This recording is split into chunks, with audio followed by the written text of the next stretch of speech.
그 요기 베라라고 하는 유명한 야구 선수 겸 감독이 있었어요. 그분이 유명한 말이 있지 않습니까? It's not over until it's over. 굉장히 유명한 말인데, 제가 over라는 말을 crisis로 바꿔볼게요. It's not crisis until it's crisis. 그렇게 우리가 번역을 할 수가 있겠죠. 아무도 위기를 인정하지 않아요. 위기가 와서 정말 위기가 터지기 전에는 위기를 인정을 안 하는 것 같습니다. 그리고 지금 경제가 얼마나 나쁜가 하는 데 대해서 대부분 무지하거나 무감각하거나 그렇습니다. 그래서 아까 우리 윤 원장님하고 우리 신 장군님의 그 외교, 안보, 국방상의 위기도 제가 뒤에서 다 들었지만 이 경제도 지금 심상치가 않다. 그래서 제가 25분 동안 드리고 싶은 포인트는 지금 우리가 밟고 있는 현재의 경제 상황이 역대급이다. 포인트는 이겁니다. 문재인 정부 들어와서 2년 동안의 경제적인 업적하고 문재인 정부가 들어오기 전에 2년 경제 업적하고를 일단 대비해서 얼마나 나빠졌는가 좋아졌는가를 우리가 일단 평가하자. 그래 하려면은 일단 백그라운드부터 봐야 되겠죠. 자, 2015년, 16년 박근혜 때 세계 경제 성장률이 파란 글이에요. 그리고 문재인 정부 들어와서 2년 동안의 성장률이 오른쪽에 두 개가 있습니다. 확실히 문재인 정부 들어와서 여건 많이 좋아졌어요. 그렇죠? 세계 경제 성장률도 그렇고 그다음에 미국과 중국의 경제 성장률도 그렇고 그죠? 그다음에 세계 교역도 확실히 좋아졌습니다. 그러면 성장률도 세계 경제도 다 박근혜 말기보다는 문재인 정부 들어와서 좋아졌단 말이에요. 그런데 첫째, 동행지수 한번 볼까요? 동행지수는 지금 월별로 13개월 연속 지금 하락을 했고요. 4월까지 5월 달에 0.3포인트가 올랐어요. 5월 달에. 그리고 6월, 7월, 8월이 떨어졌어요. 그러니까 저 5월만 예외로 놓고 보면 지금 동행지수는 거의 16개월 연속 하락인데 동행지수 16개월 하락이라고 하는 것은 1991년도 12월서부터 17개월 연속 떨어진 것 다음으로 지금 긴 것이다. 저 91년부터 저렇게 떨어진 게 유로 파운드화 위기가 있었던 91년, 92년이거든요. 그래서 지금 동행지수가 연속으로 지금 15개월, 6개월 떨어지는 것은 이것은 역대급이다. 둘째, 설비 투자요. 5분기 연속 감소했거든요. 2분기까지. 그런데 2분기면 4, 5, 6월이잖아요. 지금 7, 8, 9월이니까 3분기 다 끝났잖아요. 조금 있으면 3분기 통계가 나올 것 아니에요. 3분기도 거의 지금 마이너스가 확실해요. 그러면 3분기까지 포함하면 6분기가 설비 투자가 연속 마이너스인데 지난 40년 동안 설비 투자가 6분기 연속 마이너스 한 적이 있었던가 봤더니 IMF 때 6분기 연속 한 이후로 지금 최장기간 만약에 6분기 하면은 IMF랑 동급이 되는 것 아닙니까? 지금 설비 투자가 정말 지금 심각한 상황으로 가 있다. 그 이야기고요. 그림을 보면 설비 투자가 쫙 빠지는 게 눈에 보일 거예요. 질문 하나 드릴게요. 이 설비 투자 전년 동기 대비 증가율이 꺾이기 시작한 시점이 언제죠? 2017년 2분기입니다. 꺾이기 시작한 게. 2017년 2분기에 무슨 일이 있었죠? 문재인 대통령 취임하는 겁니다. 문재인 정부가 출범하면서 기업을 하시는 분들이 이 정부 안에서 기업할 수 있어? 이 정부 아래에서 사업할 수 있어? 굉장한 어떤 그런 불확실성을 느끼고 그때서부터 본격적으로 설비 투자를 줄여가기 시작했다. 그게 제 가설입니다. 따라서 문재인 정부가 살아있는 한 설비 투자는 계속 빠질 것이다. 이것을 말해주는 거라고 보는데 어쨌든 지금까지 6분기는 계속해서 설비 투자가 전년 동기로 마이너스 했으니까 그렇죠? 예. 실제로 꺾인 시점을 시작하면은 2년 하고도 반 정도 된다 그 이야기죠. 그 다음에 반면에 해외 투자는 꾸준히 증가하는데 특히 금년에 들어와서 해외 투자가 폭증하고 있다. 이건 어떻게 설명할 건데? 국내 설비는 줄고 5분기, 6분기 줄고 해외 투자는 계속 늘어나는 건 이 도대체 뭐로 설명할 건데? 이것이 국내 경제 여건에 대한 기업의 상당히 냉소적이거나 비관적인 어떤 분위기를 반영하는 거 아닌가 그렇게 보는 거고, 건설 투자는 뭐 한번 보세요. 건설 투자는 지금 6분기 마이너스거든요. 이것도. 근데 지난 40년을 보면은 건설 투자가 가장 장기간 감소한 게 11분기인데 2010년도 이때 이제 픽스 위기가 있었던데 그때를 제외하면은 지금이 거의 2위인데요. 건설 경기가 엄청 안 좋다는 것을 알 수 있고, 민간 소비 한번 보세요. 민간 소비가 지금 먼저서부터 꺾이기 시작했죠. 2018년 1분기부터 계속해서 민간 소비가 꼬물꼬물 내려가면서 지금까지도 계속해서 민간 소비 증가율이 떨어지고 있다. 민간 소비가 정부가 그렇게 복지 정책을 그다음에 소득 보전 정책을 함에도 불구하고 떨어지는 이유가 뭔가 봤더니 우리 국민들의 가처분 소득이 꾸준히 떨어지고 있어요. 가처분 소득이. 그러니까 명목 소득은 조금 증가하는 것 같으나 실제로 비소비 지출, 즉 세금이라든지 연금이라든지 보험료 이런 것을 빼고 남는 돈은 계속해서 줄어들고 있고, 특히 누구한테 심하냐 하면은 비근로자 가구 같으니까 되게 조금 그 어폐가 있어 보이는데, 비근로자 가구가 누구냐 하면요, 자영업 가구예요. 중소기업 대표 가구 이런 사람들이거든. 그러니까 한국의 실질적인 경제의 주체라고 할 수 있는 기업 쪽에 종사하시는 분들의 소득은 형편없이 지금 줄어들고 있다. 그러니 일자리도 못 만들어내면서 소비도 못 살아나는 거 아니냐. 그 다음에 수출 9개월 연속 감소고요.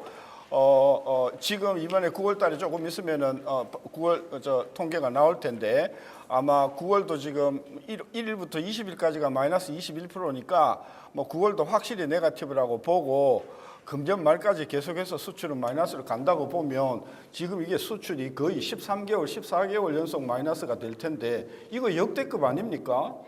예, 금융위기 때보다도 더 장기간 수출 마이너스 아닙니까? 굉장히 지금 수출이 어렵다는 이야기고요. 수출 증가의 그림을 보시면 아시지만 2017년도 1분기 정점을 해가지고 계속해서 추락했어요.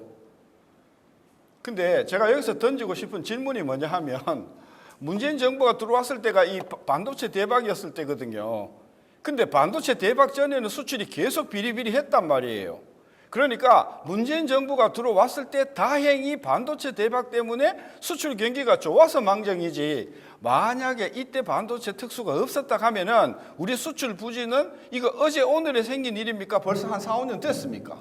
이미 4, 5년 전서부터 한국의 수출 기반은 철저하게 붕괴되기 시작했다. 그래서 구미가 2013년, 그 다음에 창원, 울산, 부산, 광주, 군산에 이르기까지 대한민국의 수출 기반이 이미 2013, 14년서부터 아주 본격적으로 망가지고 있었음에도 불구하고 박근혜 정부도 그거 등한시했고 문재인 정부도 이 반도체 특수에 눈이 멀어서 이 문제의 핵심 상황을 포착하지 못했다. 저는 그래 보는 거고, 따라서 수입이 줄고 있고, 그 다음에 고용이 지금 현저하게 줄어드는데 이 표 한번 봐주실래요? 총 취업자가 2년 동안 얼마나 증가했는가 하는 것을 지난 한 4년 동안을 제가 봤어요.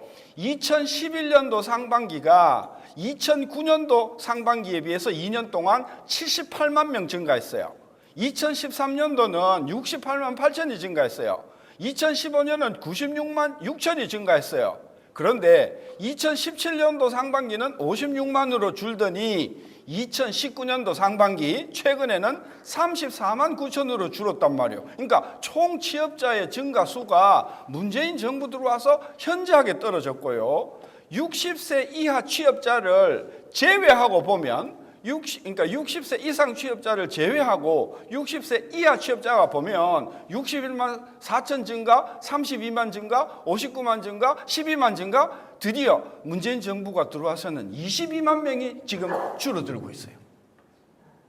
이거 어떻게 설명할 거냐? 아까 세계 경제 좋다고 했잖아요. 세계 경제 성장률 좋다고 했잖아요. 모든 대외 여건이 괜찮음에도 불구하고 국내에서 계속해서 이렇게 일자리가, 특히 젊은 일자리가 없어지는 것을 어떻게 설명할 거냐, 그런 차원에서 저는 이 문재인 정부의 정책에 심각한 문제를 지적하지 아니할 수가 없고, 또 하나는 뭐냐, 36시간 미만으로 일하는 사람이 2011년도에는 2년 전에 비해서 5만이 줄었어요. 3만 8천이 늘었잖아요. 12만 8천이 늘었죠. 39만 5천이 늘었어요. 문재인 정부 들어와서는 36시간 미만 근로자가 2년 동안에 100만 명 이상이 늘었어요. 그러니까 근로시간이 전부 지금 단축화된다 하는 이야기가 하나 있고요. 또 하나는 주당 대한민국 국민들의 근로자의 평균 주당 근무 시간이 2011년도에는 반 시간 줄었어요.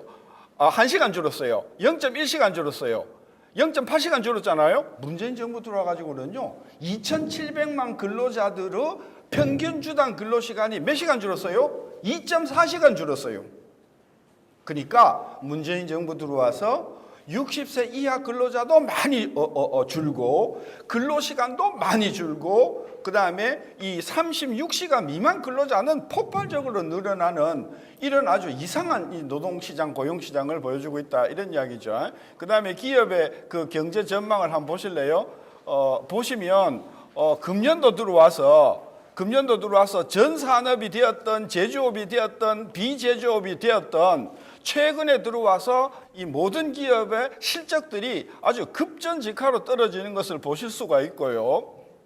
전반적으로 내려가잖아요, 그죠? 전반적으로 문재인 정부 들어와가지고 꾸준히 내려가는데, 그 중에서도 특히 금년 들어와서 지금 굉장히 떨어지는 속도가 빠르다, 그런 이야기고. 그럼 기업이 향후에 대해서 전망은 어떻게 하는가 봤더니, 그놈의 전망도 2018년도 들어와가지고 좀 소강 상태인 것 같더니 여름 지나서 쭉 떨어지다가 조금 반복하는가 싶더니 금년 들어와서 또 이게 지금 전망이 이게 떨어지고 있지 않습니까? 그래서 기업의 실적도 안 좋고 전망도 지금 굉장히 안 좋아지는 상태다, 이런 이야기고요. 그 다음에 요거는 뭐냐 하면 그 기업의 매출액 대비 세전 순이익률인데, 전산업의 경우 한번 보실래요? 6.2%입니다. 7.8, 8.2. 계속해서 이게 늘어나다가 금년 들어와서 5.8로 떨어졌죠. 제조업은 9.74에서 6.36으로 순이익률이 떨어졌죠. 비제조업도 6에서 5 떨어졌죠. 그 다음에 매출액 대비 영업이익률도 7%에서 5%, 그 다음에 8.7에서 5.7, 5.4에서 4.8. 지금 모든 기업들의, 그죠? 영업이익이나 세전 순이익이 지금 아주 빠른 속도로 지금 떨어지고 있지 않습니까? 이게 기업의 상황이 지금 굉장히 안 좋다는 것을 나타내주고 있단 말입니다. 그 다음에 가계소득을 보면, 요게 이제 파란 게 뭐냐면 전체 가구의 소득이란 말이에요. 요것도 2년입니다. 2년. 이 2017년 2분기에 비해서 2019년 2분기 동안 얼마 늘었는가 봤더니 8% 늘었어요. 근데 2년 동안 는 거란 말이에요. 근데 그 중에서 근로소득은 10% 늘었어요. 근로소득은 10% 늘었는데 사업소득은 1.9%밖에 안 늘었어요. 그러니까 지난 2년 동안 소득이 늘긴 늘었는데, 그게 누구 쪽으로 느냐 하면 근로자만 늘고 사업을 하는 사람들, 자영업이나 중소기업을 하는 분이나 이런 분들의 소득은 거의 안 늘었고, 물가 상승률 2년 동안의 상승률을 우리가 한 3% 정도만 잡아도 실질적으로 사업소득은 오히려 마이너스였다, 그런 이야기 아니겠습니까? 그 다음에요, 초록색이 뭐냐 하면 처분 가능 소득이에요. 아까 비소비 지출을 빼고 봤는데, 비소비 지출을 빼고 본 게 4.7% 증가했잖아요. 4.1%. 근데 아까 이 인플레이율을 2년 동안을 우리가 한 3%만 잡아도 실질적으로 가처분 소득은 전혀 늘질 않았다, 2년 동안. 그런 이야기 아닙니까? 따라서 우리 가계 소득이 지금 그 다음에 9번째로, 지금 여기 표 한번 보실래요? 이 표 보면 우리 학생들이 별로 상관없어, 그치? 세금 안 내시니까 남의 일이야. 근데 우리 교수님들은 한번 보세요. 비소비 지출이, 그죠? 비소비 지출이 뭐냐? 아까 세금, 그 다음에 연금, 보험 지출이잖아. 2015년도가 2013년도에 비해서 2년 동안 8만 원 증가했어. 그 다음에 2017년도에는 8천 원 증가했어. 근데 문재인 정부 들어와서 2년 동안 얼마가 늘었냐? 45만 5천 원이 늘었어. 대한민국 국민 두 당 45만 5천 원이 늘었다는 이야기요. 여러분 다 안 내셨잖아. 그러니까 교수님 같은 분은 여러분을 대신해서 그것의 2배, 3배를 많이 냈다. 그런 이야기지. 세금 너무 많이 내. 나 이민 갈까 싶어. 아니 내가 그런 게 아니고 지금 이민 가는 사람 굉장히 많아요. 그러니까 지금 비소비 지출 세금 한번 볼래요? 세금이요. 2015년도가 2013년도에 비해서 2년 동안 가구당 12,000원 늘었어. 18,000원 늘었어. 근데 문재인 정부 들어와서 얼마 늘었다고? 10만 원 늘었어. 몇 배야? 5배가 넘어. 그래서 지금 그림에서도 보여주시지만 이 지금 비소비 지출이 증가율입니다. 전년 동비 증가율이 문재인 정부 들어와서 지금 폭발적으로 지금 감당을 할 수 없을 정도로 지금 비소비 지출 부담과 경상조세 부담이 지금 커지고 있다. 그리고 아시다시피 그죠? 경상조세는요 한번 늘어나면요 이게 뒤로 가질 않잖아요. 앞으로 계속해서 늘어날 거 아니냐고. 그제? 그런 면에서 보면은 앞으로 국민들의 이 부담은 그다음에 생산이요. 보세요. 이 가동률 한번 보실래요? 2010년서부터 11년, 12년 쭉 내리기까지 그제?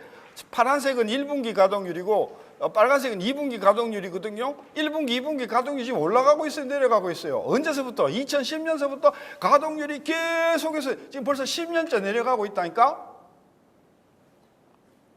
그 다음에 가계부채 폭등, 가계부채 폭등은 최근에 증가율이 조금 둔화되긴 했으나 지금 가계부채의 그 증가 속도는 굉장히 아직도 빠르다 이 말이거든요.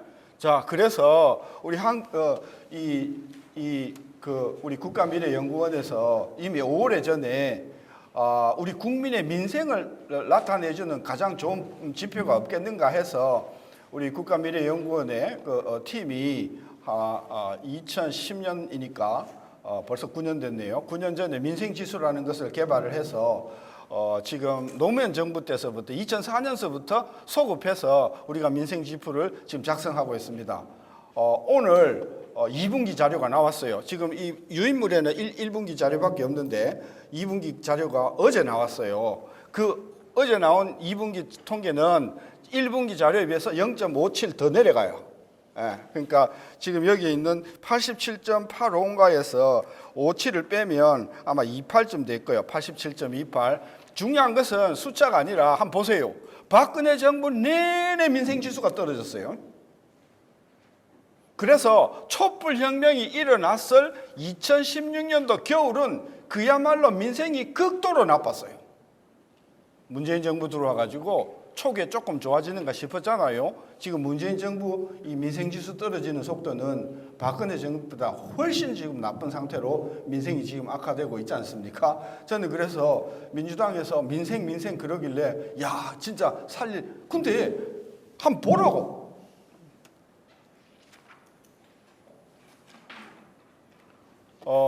그래서 이 12가지 동행지수서부터 민생지수에 이르기까지 12가지 지표를 보면 지금 위기는 정말 심각한 상황이다. 그래서 우리 누굽니까? 유명한 MIT 교수가 말씀하셨듯이 위기는 정의를 내릴 수는 없다.